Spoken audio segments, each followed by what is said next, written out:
ஓ முருகா, வெற்றிவேல் முருகா, எனது அன்பு பிள்ளையே, நீ நினைத்த விஷயத்தை தான் உனக்காக நடத்தி முடிப்பதற்காக உன் அப்பன் முருகன் நானே உன் வீடு தேடி வந்துவிட்டேன். இப்போது நான் உனக்காக ஆசீர்வதித்து கொடுக்க போவதையெல்லாம் மறுக்காமல் அப்படியே பெற்றுக்கொள்ளேன் செல்வமே. நீ எதிர்பார்த்த விஷயம் இப்போது நடக்கவில்லை, அது தோல்வியாக முடிந்துவிட்டது என்பதுதானே உனது வருத்தம்.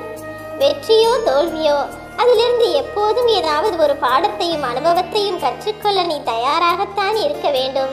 நீ செய்கிற வேலை எதிர்பார்த்த அளவிற்கு உனக்கு பலனையும் பரிசையும் கொடுக்கவில்லை என்றால் அதை எப்படி சரியாக செய்ய வேண்டும் என மாற்று வழியை கண்டுபிடிக்க முயற்சி செய். அதை விட்டுவிட்டு நான் கஷ்டப்பட்டு இந்த வேலையை செய்கிறேன், இதில் எனக்கு மிகப்பெரிய பலனும் இல்லை அல்லது எந்த விஷயமுமே பெரிதாக நடக்கவும் இல்லை, என் வாழ்க்கை மாறவும் இல்லை என வருத்தப்பட்டு புலம்புவதற்கு பதிலாக அதில் உனக்கு வெற்றி கிடைக்கவும் அதிக வருமானம் பெறுவதற்கும் என்ன செய்ய வேண்டும் என்பதற்கான வேலைகளை பார். தோல்வி என்பதை மிகவும் பெரிதாக நினைக்காதே. தோற்காமல் ஜெயித்தவர்கள் இந்த பூமியில் யாருமே கிடையாது. பிறந்த குழந்தை ஒரே நாளில் எழுந்து நடந்து விடுகிறதா என்ன? அது எழுந்து நடப்பதற்கு முன்பாக பல முறை தடுமாறி தவறி கீழே விழத்தானே செய்கிறது. அப்படித்தான் நீயும் பல விஷயங்களில் கொஞ்சம் தடுமாறுகிறாய். ஆனால் கூடிய விரைவில் நீ எதிர்பார்த்தபடி உனக்கான விஷயத்தை உன் கைகளில் நான் ஒப்படைக்கத்தான் போகிறேன். அதற்கான அதிர்ஷ்டத்தை அள்ளித்தருவதற்காக தானே நானே உன் வீடு தேடி வந்து விட்டேன். ரோஜா மலரை நீ பறிக்க முயற்சி செய்யும் போது அதில் இருக்கக்கூடிய முட்கள் உன் கைகளில் படத்தான் செய்யும். ஐயோ, முட்கள் கீறுகிறதே என நீ பயந்தால் அழகான ரோஜா மலரை நீ வைத்துக்கொள்ள முடியாதுதானே. ரோஜா மலரை கண்களால் பார்த்தால் உனக்கு போதுமா? கைகளில் தொட வேண்டாமா? நீ அதை தொட்டுத்தான் ஆக வேண்டுமானால் முட்களில் உன் கைகள் பட்டுத்தான் ஆக வேண்டும். உன் எண்ணங்களில் நீ எந்த விஷயத்தையும் பெரிய கஷ்டம் என நினைத்து கொள்ள வேண்டாம். உன் எண்ணங்களே உனக்கு முட்களாக மாறிவிடும். உன் எண்ணங்களை நீ முட்களாக பார்க்க போகிறாயா மலர்களாக பார்க்க போகிறாயா என்பதை வைத்துதான் உன் வாழ்க்கையே இருக்கிறது. வாழ்க்கை என்றால் கஷ்ட நஷ்டம் இருப்பது போலத்தான் நீ அடைய எதிர்பார்க்கும் ஆசைப்படக்கூடிய விஷயங்களிலும் ஒரு சில விஷயங்கள் தவறாக இருக்கிறது. ஆனால் அதையெல்லாம் பெரிது பண்ணாமல் அதில் இருக்கக்கூடிய நல்ல விஷயங்களில் மட்டும் உன் கவனத்தை முழுவதுமாக செலுத்து. உனக்குள் எதிர்மறை சிந்தனைகளும் எண்ணங்களும் எவ்வளவு இருந்தாலும் சரி, அத்தனையையும் தகர்த்தெறிந்து உனக்கான நல்ல சிந்தனையை நான் உனக்குள் உருவாக்கியே தீருவேன். உன் எண்ணங்கள் எல்லாம் வண்ணங்களாக மாறுபடியும் உன்னுடைய கனவுகள் எல்லாம் நனவாக மாறும்படியும் செய்வதற்காக தானே நானே உன் வீடு தேடி வந்துள்ளேன். எப்போதுமே நேர்மறை எண்ணங்கள் என்கிற மலர்கள் மட்டும் உன் மனதிற்குள் இருக்கட்டும். ரோஜா செடிகளானது அதில் இருக்கக்கூடிய முட்களை ஒருபோது மலர் மொட்டுகளாக மாற்ற முடியாது. ஆனால் நீ நினைத்தால் உன்னுடைய எண்ணங்களை மாற்றிக்கொள்ளலாம் தானே. முட்கள் என்ன, கொஞ்சம் கீறும், அவ்வளவுதானே, பரவாயில்லை, எனக்கு அந்த ரோஜா கிடைத்தால் போதும் என நீ யோசிக்க வேண்டும். அதே போலதான் நீ ஆசைப்படும் விஷயங்களிலும் கஷ்டம் இருக்கத்தான் செய்யும், கொஞ்சம் காலதாமதமாக தான் செய்யும், கொஞ்சம் பிரச்சனைகள் வரத்தான் செய்யும். பரவாயில்லை, அதையெல்லாம் தாண்டி அதற்கு பிறகு எனக்கு இன்பமான எனக்கு பிடித்த விஷயம் கிடைக்கிறது, அது போதும் என உனக்குள் இருக்கக்கூடிய நல்ல விஷயங்களில் கவனங்களை நீ செலுத்தினால் போதும். உன் மனசாட்சி தான் உனக்கு உண்மையான முகம். உன் மனசாட்சியை நீ நினைக்கிற பதிலெல்லாம் மாட்டி விட்டாலே அது நிச்சயம் உனக்கான விஷயத்தை உரிதாய் உன்னிடம் கொண்டு வந்து சேர்த்து விடுவேன் செல்வமே. முதலில் உன் மனசாட்சி சொல்லுகிறபடி எல்லா விஷயங்களையும் யோசிக்கப்பார். பல சமயங்களில் உன் மனசுக்குள் இருந்து ஒரு குரல் கேட்கிறது தானே. எப்போதும் எச்சரிப்புகளை அசட்டையாக நினைத்து விடாதே.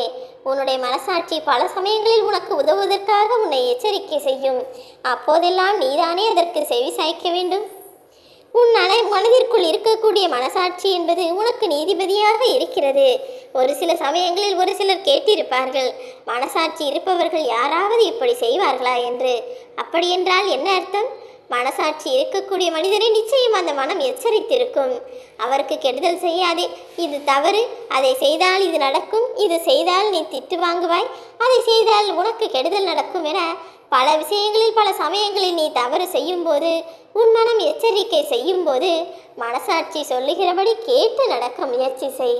உன் வாழ்க்கையில் உயர்வோ தாழ்வோ, மகிழ்ச்சியோ துக்கமோ எல்லாமே சேர்ந்துதான் வரும். தினசரி வாழ்க்கை எதிர்நீச்சல் போட்டு சவால்களை சந்தித்து வாழ்ந்து கொண்டிருக்கும் உனக்கு மன அமைதி என்பது அவ்வளவு எளிதாக கிடைப்பதில்லை என்பதுதானே உனது வருத்தம். கவலை கொள்ளாதே. கூடிய விரைவில் அத்தனை கஷ்டங்களையும் சரி செய்து உனக்கான சந்தோஷத்தை நான் கொடுப்பேன் என் செல்வமே. தோல்வியானது உன் மனதிற்குள் எதிர்மறை எண்ணங்களையும் உணர்வுகளையும் உண்டாக்கலாம். இந்த முறை தோற்றுவிட்டோம். இனிமேல் ஏதாவது ஒரு தந்திரம் செய்தாவது அல்லது தீய வழியில் சென்றாவது நாம் ஜெயித்து விட வேண்டுமென உன் மனதை போட்டு குழப்பலாம். எந்த எண்ணம் உனக்குள் எதிர்மறையாய் வந்தாலும் கிடையவே கிடையாது. நான் அப்படி தவறான வழியில் போக மாட்டேன். என் அப்பன் முருகன் என்னை அப்படி வளர்க்கவில்லை. அவர் சொல்லுகிறபடி நான் நேர்வழியில் நடப்பேன். நிச்சயம் எனக்கு வெற்றி கிடைக்க என் அப்பன் முருகன் துணை நிற்பான் என உனது மொத்த நம்பிக்கையும் நீ என் மேல் போட்டுவிடு. நிச்சயமாய் எந்த விஷயமும் தவறாய் நடக்காதபடிக்கு நீ ஆசைப்பட்டதையும் எதிர்பார்த்ததையும் அப்படியே உன் கைகளில் கொண்டு வந்து சேர்த்து விடுவேன் என் செல்வமே. வாழ்க்கையில் உயர்வும் தாழ்வும் காலையில் தோன்றும் சூரியன் மாலையில் மறைவதைப் போன்று இயற்கையான ஒரு விஷயம்தான். தாழ்வு வந்துவிட்டால் வருந்துவதும் உயர்வு வந்துவிட்டால் ஆடுவதும் என்பது உனக்கு வேண்டவே வேண்டாம். என்ன கிடைத்தாலும் அதை ஏற்றுக்கொண்டு சிறப்போடு வாழ பழகு. யானைக்கு தந்தம் எவ்வளவு பலமோ அதே போலதான் மனிதனுக்கு அவனுடைய மனமே மிகப்பெரிய பலமாக இருக்கிறது. உன்னுடைய எண்ணங்கள் மூலமாக தான் நீ உயர்ந்த இடத்தை அடைய முடியும் என்பதில் மட்டும் தெளிவாக இரு. மற்றவர்கள் போல நானும் இந்த வாழ்க்கையை உயர்ந்து சிறப்பாய் வாழ்ந்து காட்டுவேன். அதற்கான உழைப்பை ஆணிவேராய் செய்வேன் என உன் உழைப்பையும் முயற்சியையும் அதிகப்படுத்து. உனக்கான வாழ்க்கையில் நீ வெற்றியை பெறுவதற்கு எல்லா வகையிலும் நான் துணை நிற்பேன் என் செல்வமே. மனித வாழ்க்கையில் அனுபவங்கள் பலவாக இருக்கும். கஷ்டம் என்று நினைத்தால் எல்லா விஷயமும் கஷ்டமாகத்தான் தெரியும். இல்லை, கஷ்டப்பட்டாலும் பரவாயில்லை, நான் அதை அடைந்தே தீர்வேன் என நினைத்தால் அது உனக்கு சாதகமாக சுலபமாக மாறிவிடும்படி உனக்கான உதவிகளை நான் செய்து முடிப்பேன் என் செல்வமே. எல்லா விஷயங்களையும் வாழ்க்கையில் சந்திக்க வேண்டும் என்பதுதானே எல்லா மனிதர்களுக்கும் எழுதப்பட்ட தலைவிதி. எல்லாமே அனுபவம்தான் என நீ நினைத்தால் எதுவுமே கஷ்டமாக தெரியாது. வாழ்க்கையில் நடக்கக்கூடிய விஷயங்களை பார்த்து கொண்டும் கற்றுக்கொண்டும் கடந்து போய்கொண்டே இருக்க வேண்டும். எல்லா மனிதர்களின் வாழ்க்கையிலும் ஏதாவது ஒரு சமயத்தில் நிறைய செல்வமும் கிடைக்கும், நிறைய நல்லதும் நடக்கும். அதன் பிறகு ஏதாவது ஒரு சமயத்தில் நிறைய கஷ்டமும் பிறக்கும். அதன் பிறகு நிறைய வறுமையும் வரும். எது என்ன நடந்தாலும் எப்படி நடந்தாலும் எல்லாவற்றையும் ஏற்றுக்கொள்ளக்கூடிய மனம்தான் உனக்கு வேண்டும் என் செல்வமே. நம்பிக்கையும் துரோகங்களும் ஏமாற்றங்களும் இங்கு வாழக்கூடிய பல மனிதர்களின் வாழ்க்கையில் இருக்கிறது. அதையெல்லாம் பார்த்து அவர்கள் நொந்து போயிருந்தால் இந்த உலகில் மனிதர்களே இருந்திருக்க மாட்டார்கள். எல்லாவற்றையும் எதிர்கொண்டு வாழக்கூடிய மனிதர்கள், என்ன நடந்தாலும் சமாளிக்கக்கூடிய துணிவு படைத்தவர்கள் நிறைய பேர் இந்த உலகில் இருக்கிறார்கள். அப்படிதான் நீயும் மனதில் திடமாகவும் தைரியமாகவும் துணிவோடும் பணிவோடும் எல்லா விஷயங்களையும் எதிர்கொண்டு சமாளித்து கற்றுக்கொண்டு கடந்து வர வேண்டும் என நான் ஆசைப்படுகிறேன். எல்லா நாளும் எல்லா வகையிலும் எல்லா விஷயங்களிலும் உனக்கு துணையாய் நானே நிற்பேன் என்பதில் உனக்கு எந்த சந்தேகமும் வேண்டாம். நீ ஆசைப்பட்டதையெல்லாம் இப்போது நான் ஆசீர்வதித்து உன் கைகளில் ஒப்படைப்பதற்காக தான் உன் வீடு தேடி வந்துள்ளேன். ஓ முருகா.